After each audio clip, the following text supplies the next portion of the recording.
Welcome to exam विवेचना। तो दोस्तों, जैसा कि आप लोगों को पता है, हम अपने चैनल पर डिस्कस कर रहे हैं आचार्य रामचंद्र शुक्ल की जो विवेचना नाम से सीरीज़ है उसके महत्वपूर्ण वीडियोस को।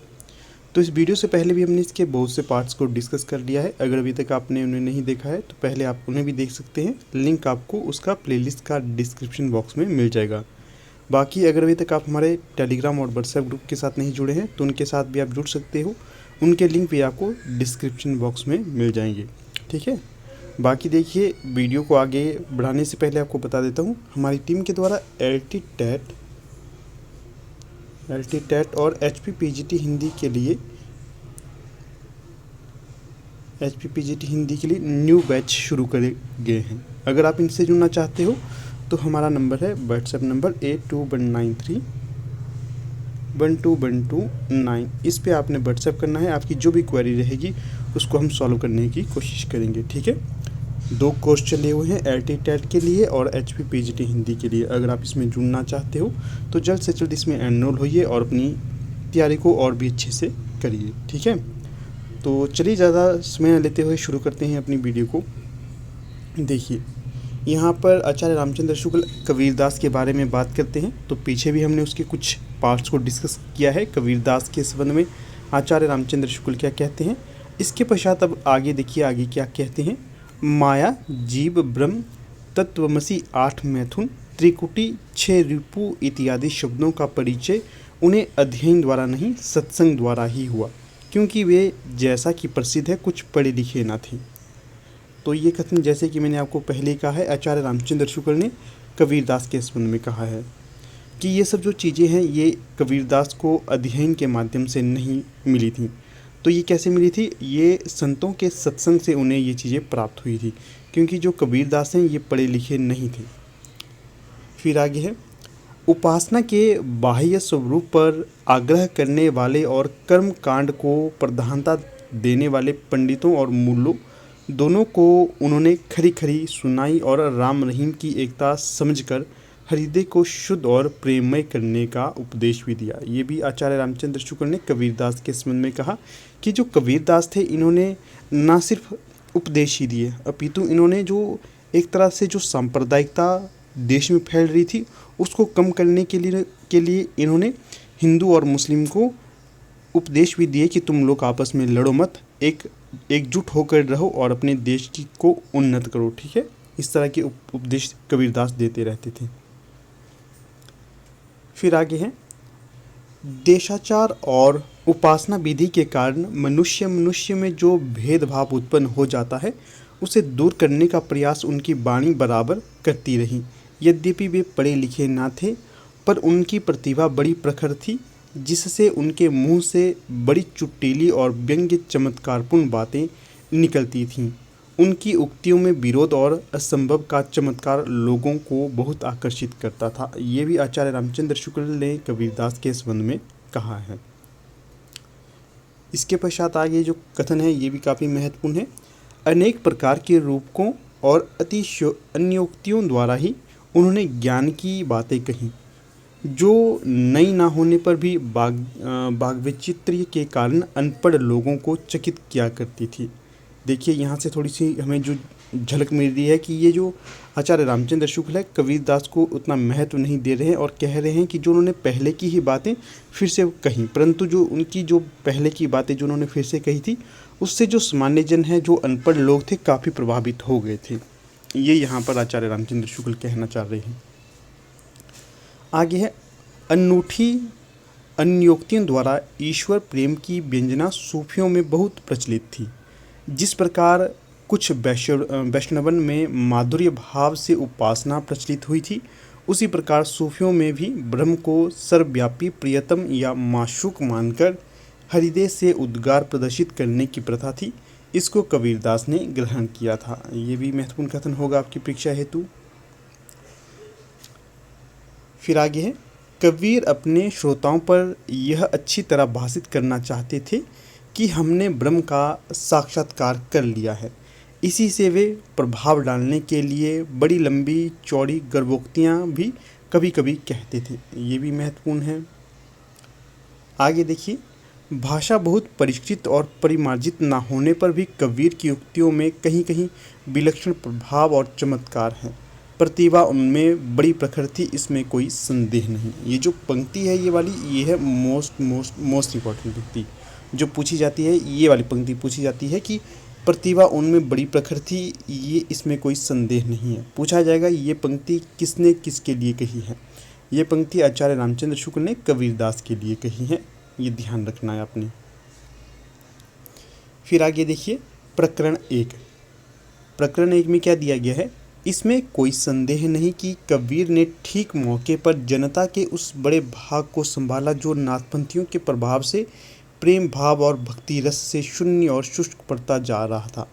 उनके द्वारा यह बहुत ही आवश्यक कार्य हुआ कि इसके साथ ही मनुष्यत्व की सामान्य भावना को आगे करके निम्न श्रेणी की जनता में उन्होंने आत्मगौरव का भाव जगाया और भक्ति के ऊंचे से ऊंचे सोपान की ओर बढ़ने के लिए बढ़ावा दिया। ये भी वेरी वेरी इंपॉर्टेंट पंक्ति है। इसके पश्चात आगे देखिए प्रकरण 1। इसमें भी कबीरदास के संबंध में महत्वपूर्ण तथ्य दिए गए हैं।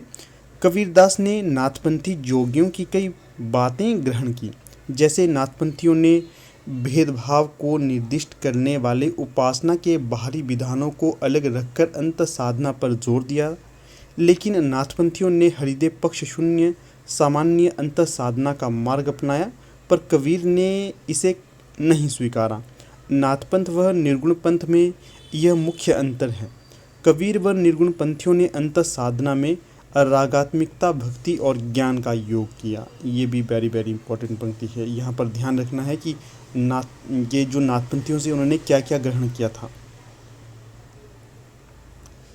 इसके पश्चात ये देखिए प्रकरण 1 के अंतर्गत ये पंक्ति है, कबीर ने जिस प्रकार एक निराकार ईश्वर के लिए भारतीय वेदांत का पल्ला पकड़ा, उसी प्रकार से निराकार ईश्वर का भक्ति के लिए सूफियों का प्रेम तत्व लिया और अपना निर्गुण धूमधाम से निकाला। पूछा जा सकता है प्रस्तुत पंक्ति किसकी है, तो आचार्य रामचंद्र शुक्ल की कबीरदास के संबंध में कही गई है। ये देखिए प्रश्न ये भी बन सकता है कि कबीर ने जिस प्रकार एक निराकार ईश्वर के लिए डैश का पल्ला पकड़ा, निराकार ईश्वर के लिए कबीरदास ने किसका पल्ला पकड़ा, तो सीधी सी बात है ये भारतीय वेदांत का पल्ला पकड़ा था, ये ध्यान रखना है। उसी प्रकार से आगे एक और प्रकरण 1 के अंतर्गत बात कही गई है, इन्होंने एक और तो स्वामी रामानंद जी के शिष्य होकर भारतीय अद्वैतवाद की कुछ स्थूल बातें ग्रहण की और दूसरी ओर योगियों और सूफी फकीरों के संस्कार प्राप्त किए। वैष्णवन से उन्होंने अहिंसावाद और प्रपत्तिवाद लिए। इसी से उनके तथा निर्गुणवाद वाले दूसरे संतों के वचनों में कहीं भारतीय अद्वैतवाद की झलक मिलती है, तो कहीं योगियों के नाड़ी चक्र की, कहीं सूफियों के प्रेम तत्व की, कहीं पैगंबरी कट्टरवाद खुदावाद की और कहीं अहिंसावाद की। ये भी वेरी वेरी इंपॉर्टेंट पंक्ति है। देखिए यहाँ से कई प्रश्न निकलेंगे। एक तो प्रस्तुत पंक्ति किसकी है, आचार्य रामचंद्र शुक्ल की कबीरदास के संबंध में। दूसरा ये प्रश्न बनेगा कि जो कबीरदास के गुरु का क्या नाम है, तो कबीरदास के गुरु का नाम था स्वामी रामानंद। तीसरा प्रश्न ये बन सकता है कि जो कबीरदास ने किस बात को ज़्यादा महत्व दिया है। वैसे तो इन्होंने सारे ही बात को महत्व दिया, परंतु भारतीय अद्वैतवाद की कुछ स्थूल बातें ग्रहण की, साथ में उन्होंने सूफियों और योगियों के संस्कार को भी अपनाया था और वैष्णवन के अहिंसावाद और प्रपत्तिवाद को भी उन्होंने लिया था। किसने लिया था, कबीरदास ने। इसके पश्चात आगे है, तात्विकता से ना तो हम इन्हें पूरे अद्वैतवादी कह सकते हैं और ना ही एकेश्वरवादी। दोनों का मिला जुला भाव इनकी वाणी में मिलता है। इनका लक्ष्य एक ऐसी सामान्य भक्ति पद्धति का प्रचार था जिसमें हिंदू और मुसलमान दोनों योग दे सकें और भेदभाव का कुछ परिहार हो। इम्पॉर्टेंट पंक्ति है ये वाली, भी काफ़ी पूछी जाती है। फिर आगे देखिए प्रकरण 3 है, इसके अंतर्गत कुछ और महत्वपूर्ण पंक्तियाँ दी गई हैं। कबीर ने अपनी झाड़ फटकार के द्वारा हिंदुओं और मुसलमानों के कट्टरपन को दूर करने का जो प्रयास किया वह अधिकतर चिढ़ाने वाला सिद्ध हुआ, हृदय को स्पर्श करने वाला नहीं। मनुष्य मनुष्य के बीच जो रागात्मक संबंध है वह उसके द्वारा व्यक्त ना हुआ। अपने नित्य के जीवन में जिस हृदयभास का अनुभव मनुष्य कभी कभी किया करता है उसकी अभिव्यंजना उसमें ना हुई। ये पंक्ति भी वेरी वेरी इंपॉर्टेंट है, ध्यान रखना है इसको, हर एक वर्ड यहाँ पर पूछा जा सकता है परीक्षा में। अब तो देखिए यहाँ पर तो जितने भी हमने यहाँ पर ये तथ्य डिस्कस करे थे तो ये थे कबीरदास के संबंध में। आगे अब हम जाएंगे रैदास के संबंध में, जो तथ्य कहे गए हैं उन्हें हम देखेंगे। रैदास, इनका दूसरा नाम रविदास भी है, ये भी ध्यान रखना है।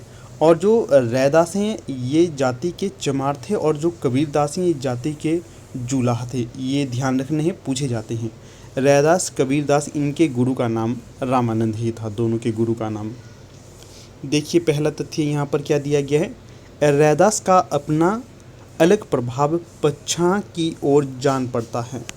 साधुओं का एक संप्रदाय जो फर्रुखाबाद और थोड़ा बहुत मिर्ज़ापुर में भी पाया जाता है रैदास की ही परंपरा में कहा जा सकता है। वेरी वेरी इंपॉर्टेंट पंक्ति पूछा जाएगा अगर आपसे कि जो रैदास का प्रभाव या इनके धर्म या इनके संप्रदाय का प्रभाव कहाँ पर पड़ता है, तो ये पच्छा की ओर पड़ता है। ये भी प्रश्न पूछा जा सकता है इनसे संबंधित कौन सा संप्रदाय माना जाता है जो फर्रुखाबाद और मिर्ज़ापुर में फैला हुआ है, तो यह है साधु संप्रदाय। कौन सा संप्रदाय? साधु संप्रदाय। अगली पंक्ति देखिए यहाँ, रैदास की भक्ति भी निर्गुण ढांचे की जान पड़ती है। कहीं तो वे अपने भगवान को सब में व्यापक देखते हैं, कहीं कबीर की तरह परातत्व की ओर संकेत करते हैं। तो जो रैदास है ये भी कबीरदास की ही भांति निर्गुण संत समझे जाते हैं, इसका ध्यान रखना है। अगला जो नाम यहाँ पर आता है ये आता है धर्मदास का। ये जो नाम है ये भी काफ़ी महत्वपूर्ण है। क्यों है ये महत्वपूर्ण? क्योंकि जो धर्मदास थे ये कबीरदास के शिष्य माने जाते हैं। किसके शिष्य माने जाते हैं? कबीरदास के। देखिए इनके संबंध में क्या तथ्य कहेंगे हैं। कबीर के मुख से मूर्ति पूजा, तीर्थाटन, देवार्चन आदि का खंडन सुनकर इनका झुकाव निर्गुण संत मत की ओर हुआ। अतः अंत में ये कबीर के सत्य नाम की दीक्षा लेकर उनके प्रधान शिष्यों में हो गए और संवत 1575 में कबीरदास के परलोक वास पर उनकी गद्दी पे इन्हीं को बिठाया था। ये भी महत्वपूर्ण है। देखिए जो कबीरदास किस चीज़ का विरोध करते थे? मूर्ति पूजा, तीर्थाटन, देवार्चन इत्यादि का। कई चीज़ें थी जो एक तरह से ढोंग साबित हो रही थी, उनका विरोध कबीरदास करते थे। इन्हीं के प्रभाव से जो धर्मदास काफ़ी प्रभावित हुए और इन्होंने भी निर्गुण संत की ओर अपना मत प्रस्तुत किया और जो कबीरदास का नाम लेकर वे उनके प्रधान शिष्यों में से एक हो गए थे। यहाँ से देखिए प्रश्न अगर पूछा जाएगा कि कबीरदास का परलोकवास या इनकी मृत्यु कब हुई थी? कबीरदास की मृत्यु हुई थी संवत 1575 में। और यहाँ से एक और प्रश्न इस प्रकार से निकलेगा कि संवत 1575 में कबीरदास की गद्दी पर किसे बिठाया गया था? तो ये बिठाया गया था धर्मदास को, जो उनके प्रधान शिष्यों में से एक थी। इसके पश्चात आगे देखिए, इनकी रचना थोड़ी होने पर भी कबीर की अपेक्षा अधिक सरल भाव लिए हुए है। उसमें कठोरता और कर्कशता नहीं है। इन्होंने पूर्वी भाषा का भी व्यवहार किया और इनकी अन्योक्तियों के व्यंजक चित्र अधिक मार्मिक हैं, क्योंकि इन्होंने खंडन मंडन से विशेष प्रयोजन न रखकर प्रेम तत्व को ही लेकर अपनी वाणी का प्रसार किया। ये भी महत्वपूर्ण पंक्ति है। यहाँ पर कबीरदास के संबंध में, ये कबीरदास और धर्मदास के संबंध में आचार्य रामचंद्र शुक्ल कहते हैं कि इनकी जो भाषा थी कबीरदास से थोड़ी हल्की और सरल थी। फिर आगे जो नाम आता है ये आता है गुरु नानक देव का। ये भी काफ़ी महत्वपूर्ण संत माने जाते हैं। देखिए यहाँ से 2-4 तथ्य आपको बता देता हूँ। प्रश्न अगर आपसे पूछा जाए कि सिखों की स्थापना किसने की थी, तो सिख धर्म की या सिखों की स्थापना गुरु नानक देव के द्वारा की गई थी। गुरु नानक देव सिखों के प्रथम गुरु माने जाते हैं। और जो गुरु नानक देव हैं इनके पिताजी का नाम पूछा जाता है परीक्षा में। कालू राम खत्री इनके पिताजी का नाम था। और पूछा जाएगा इनका जन्म कहाँ हुआ था, तो पाकिस्तान के रावलपिंडी नामक जगह में इनका जन्म माना जाता है गुरु नानक देव का। फिर देखिए तथ्य यहाँ पर दिए गए हैं। गुरु नानक आरंभ से ही भक्त थे, अतः उनका ऐसे मत की ओर आकर्षित होना स्वाभाविक था। जिसकी उपासना का स्वरूप हिंदुओं और मुसलमानों दोनों को समान रूप से ग्राह्य हो। उन्होंने घर बार छोड़कर बहुत दूर दूर के देशों में भ्रमण किया, जिससे उपासना का सामान्य स्वरूप स्थिर करने में उन्हें बड़ी सहायता मिली। अंत में कबीरदास की निर्गुण उपासना का प्रचार उन्होंने पंजाब में आरंभ किया और वे सिख संप्रदाय के आदि गुरु हो गए। ठीक है, ये देखिए, ये पंक्ति यहाँ पर ज़्यादा महत्वपूर्ण होगी कि अंत में कबीरदास की निर्गुण उपासना का प्रचार उन्होंने पंजाब में आरंभ किया और वे सिख संप्रदाय के आदि गुरु माने जाते हैं। किसके संबंध में ये पंक्ति कही गई है? तो ये गुरु नानक देव के संबंध में कही है। किसने कही है? आचार्य रामचंद्र शुक्ल ने। इसके पश्चात यहाँ पर देखिए, ये भी पंक्ति काफ़ी महत्वपूर्ण है आपकी परीक्षा हेतु। पंक्ति है,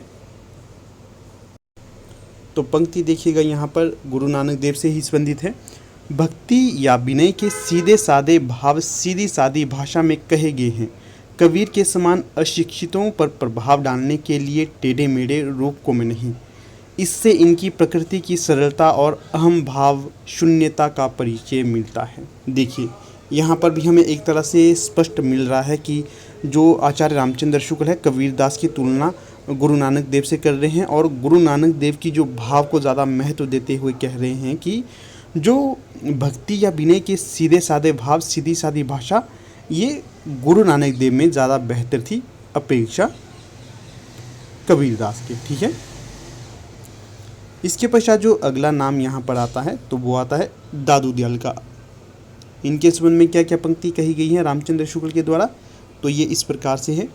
इनकी रचना में अरबी फारसी के शब्द अधिक आए हैं और प्रेम तत्व की व्यंजना अधिक है। घट के भीतर के रहस्य प्रदर्शन की प्रवृत्ति इनमें बहुत कम है।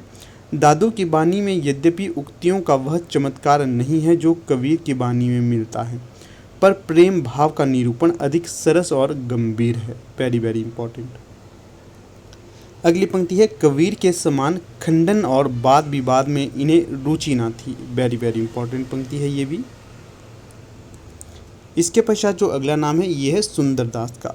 यहाँ से दो चार तथ्य बता देता हूँ। जैसे कि देखिए, सुंदरदास है, ये जितने भी संत हुए हैं उन सब में सबसे ज़्यादा शिक्षित माने जाते हैं। इन्होंने शिक्षा एक अच्छे तरह से और मौलिक ढंग से और एक जो होती है ना गुरु से प्राप्त की हुई, वो शिक्षा इन्होंने प्राप्त की थी और सबसे ज़्यादा पढ़ा लिखा हुआ विद्वान इन्हें माना जाता है। और देखने के लिए भी ये अन्य संतों से काफ़ी सुंदर थे, काफ़ी लोग इनको देखकर प्रभावित हो जाते थे। तो ये भी थे आपके निर्गुणवादी संत। इनके संबंध में तथ्य देखिएगा। निर्गुण पंथियों में ये एक ऐसे व्यक्ति हुए हैं जिन्हें समुचित शिक्षा मिली। देखिए, वही बात मैं आपको कर रहा था, कैसी शिक्षा मिली थी? समुचित शिक्षा।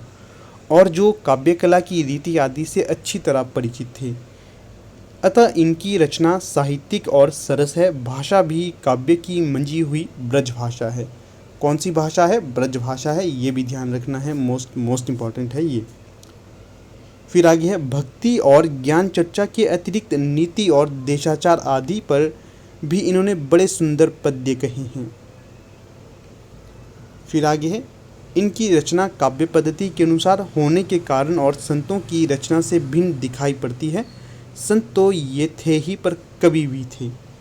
ये पंक्ति पूछी जा सकती है सीधे सीधे कि ये पंक्ति किसके लिए आचार्य रामचंद्र शुक्ल ने कही कि संत तो ये थे ही पर कवि भी थे। तो ये पंक्ति सीधे सीधे सुंदरदास के संबंध में आचार्य रामचंद्र शुक्ल ने कही थी। फिर आगे देखिए, यहाँ पर है, सुशिक्षा द्वारा विस्तृत दृष्टि प्राप्त होने से इन्होंने और निर्गुणवादियों के समान लोक धर्म की उपेक्षा नहीं की। इन्होंने जो सृष्टि तत्व आदि कहे हैं वे औरों के समान मनमाने और उटपटांग नहीं हैं, शास्त्र के अनुकूल हैं। वेरी वेरी इंपॉर्टेंट पंक्ति है ये भी आचार्य रामचंद्र शुक्ल ने सुंदरदास जी के संबंध में कही गई पंक्ति है। ठीक है, तो देखिए दोस्तों, कुछ इस प्रकार से हमारा आज का ये लेक्चर रहा। ज़्यादा लंबा नहीं खींच रहा हूँ ताकि आपको बोझ ना लगे। छोटे छोटे लेक्चर आपके समक्ष लाता हूँ जिससे आप इजीली इन्हें देखते रहें। अगर आपको वीडियो अच्छा लगता है तो इसको आपने ज़्यादा से ज़्यादा लाइक शेयर और चैनल को सब्सक्राइब करते रहना है।